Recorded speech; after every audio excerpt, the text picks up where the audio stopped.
என்னை ஆட்கொண்டவரும் நான் செவிக்கிறவருமான ஆண்டவராகிய இயேசு கிறிஸ்துவின் நாமத்தினாலே அன்பின் நல்வாழ்த்துக்கள்.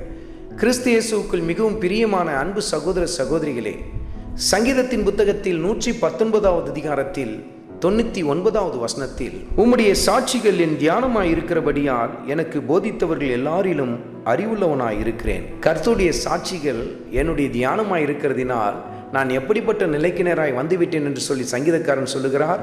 எனக்கு போதித்தவர்களை விட நான் யாராய் மாறிவிட்டேன், அறிவுள்ளவனாய் மாறிவிட்டேன் என்று சொல்லி அந்த இடத்தில் எழுதப்பட்டிருக்கிறதை கவனித்து பாருங்கள்.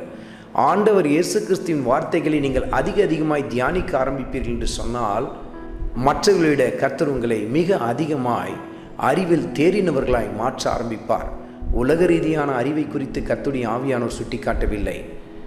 ஆண்டவர் இயேசு கிறிஸ்துவின் வார்த்தைகளை நீங்கள் அதிகமாய் தியானிக்க ஆரம்பிப்பீர்கள் என்று சொன்னால், கர்த்தர் உங்களை ஒரு உயர்ந்த நிலைக்கினராய் கொண்டு வர ஆரம்பிப்பார்.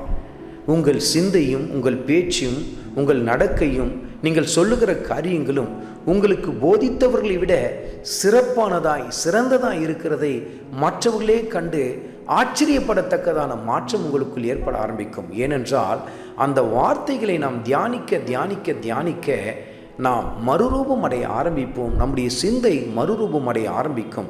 அந்த வார்த்தை நம்மை பரிசுத்தத்தின் மேல் பரிசுத்தம் அடைய செய்ய ஆரம்பிக்கும். பாருங்கள், கிறிஸ்து இயேசுவுக்குள் மிகவும் பிரியமான அன்பு சகோதர சகோதரிகளே, அறிவில் தேறி வர வேண்டும் என்று சொல்லி விரும்புகிறீர்களா?